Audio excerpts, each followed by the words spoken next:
Siempre es difícil hablar después de no solo el enorme panel que hemos tenido acá con la policía, la alcaldesa y nuestros expertos, pero también de dos personas que han trabajado tanto el tema internacionalmente como es Jim Shedd y como Carlos Sánchez. Yo tengo el privilegio primero de ser último, porque ser último siempre es un privilegio, ¿no?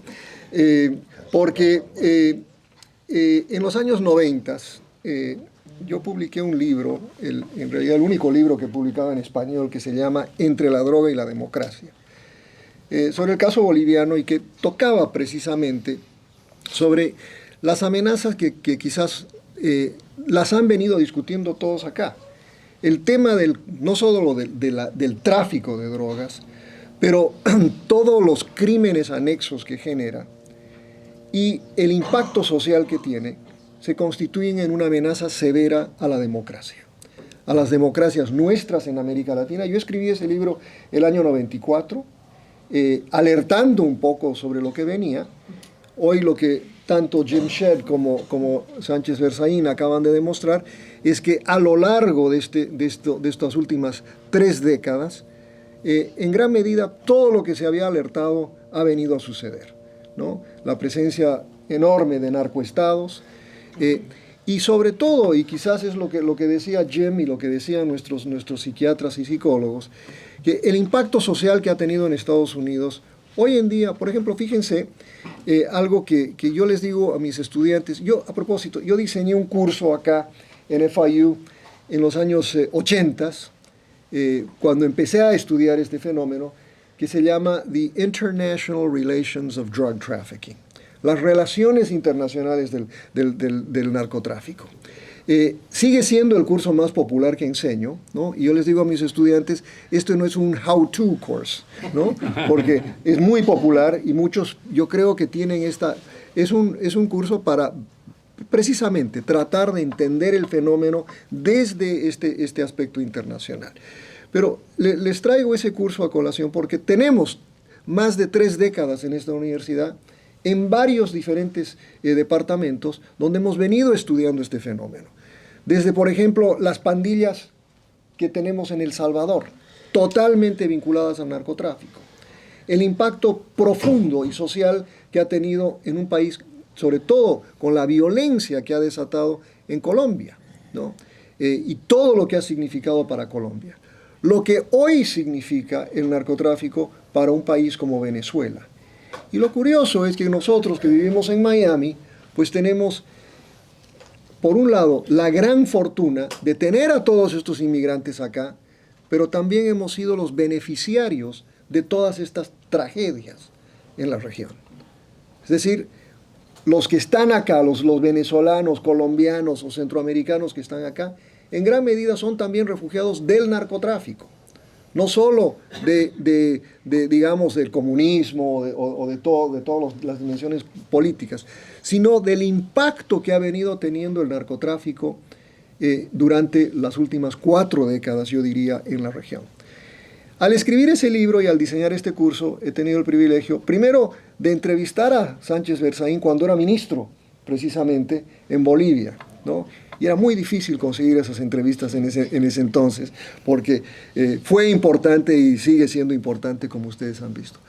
Pero también tuve el privilegio de invitar a Jim Shedd a hablar con nuestros alumnos, y no solo contar las historias de cómo se llevaba adelante esta lucha, pero también ayudarnos un poco a pensar en lo que creo que fue este panel. Y este panel no fue solo decir, miren qué mal estamos, sino cómo podemos salir adelante. Y yo recupero de esto 2 cosas, aunque hemos venido diciendo esto durante mucho tiempo. Primero, y sobre todo, la importancia de la prevención.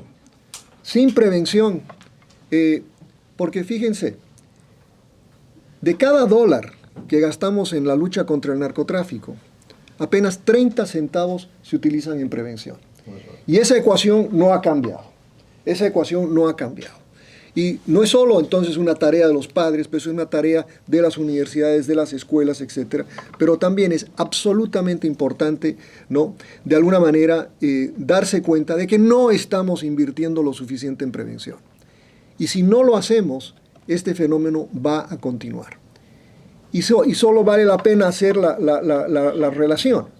A principios de los 70s, cuando se fundó la DEA y cuando el presidente Nixon declaró la guerra contra las drogas por primera vez, ya tuvimos una crisis de heroína, ¿no? Pero esta crisis de heroína es mucho más compleja. ¿Por qué? Porque estamos hablando de que, a propósito, cuando uno decomisa fentanilo, ¿ya?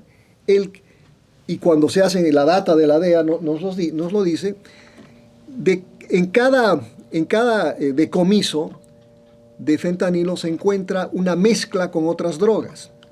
El 15% de la droga con la que se mezcla es heroína. Esa combinación entre heroína y fentanilo es fatal. Pero también estamos encontrando una cosa que también es sumamente preocupante. La mezcla con cocaína, por ejemplo, y la mezcla con otros tipos, no es solo una mezcla con narcóticos, sino mezclas con estimulantes como es la cocaína. Pero lo que estamos viendo y que es extraordinariamente preocupante es que el mercado como tal reacciona a esta demanda. Entonces, por ejemplo, fíjense en la siguiente estadística, que tiene también otras dimensiones. Colombia, que el año 2011 llegó a producir más o menos 40.000 hectáreas de coca, gracias a un esfuerzo enorme de reducir la producción de coca. Hoy Colombia está produciendo 250.000 hectáreas de coca, ¿okay? Como reacción a la demanda, porque eso es precisamente por lo que estábamos hablando. Acá hay una relación entre la demanda y la oferta. Si uno pide más, pues obviamente va a haber una relación muy estrecha. Y eso es lo que está sucediendo en Estados Unidos. Se ha incrementado la demanda por la cocaína, y como estamos viendo esa mezcla enorme con fentanilo. Que es como les han dicho hoy nuestros expertos, es fatal. Entonces, trabajar en demanda es extraordinariamente importante, pero como señaló Sánchez Bersani, si bajamos la guardia en la interdicción, entonces estamos también enfrentándonos a una situación bastante severa, porque, y les digo esto no con mucha... digamos, con mucha preocupación, pero sí les diré que ya no hay Plan Colombia, ¿no? La inversión norteamericana en la lucha contra el narcotráfico ha decrecido, ¿no? Cuando uno habla de qué es importante hoy en día en la agenda de Washington, el narcotráfico ya no es una prioridad, y eso hace obviamente que deberíamos preocuparnos, porque debe ser una prioridad. Y finalmente digo lo siguiente, y con esto concluyo.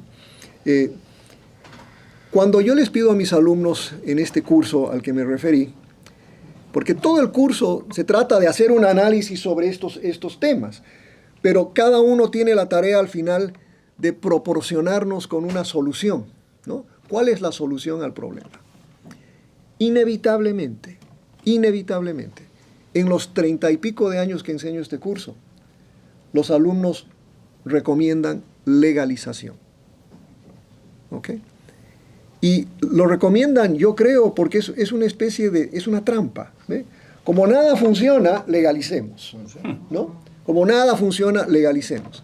Entonces, yo obviamente hago lo que puedo en esto, porque sí creo que hay una diferencia entre marihuana y cocaína y fentanilo, pero creo que la discusión de política pública, que la tuvimos en algún momento como primer punto en la agenda de discusión, usted quizás se acordará, aunque parece ser muy joven, ¿no? En los años 80, ¿no? Tengo 52. Bueno, entonces algo se acordará del Task Force acá en Miami en los años 80, cuando verdaderamente había una amenaza profunda. Yo creo, con el mayor respeto, creo que hoy tenemos una amenaza muy superior a la que tuvimos en los años 80, ¿no? Entonces, creo, Oscar, gracias por la oportunidad de esto. Ha sido ha sido muy útil y les agradezco a todos ustedes y en nombre de FIU, pues muchísimas gracias por su presencia. No, gracias a usted. Gracias.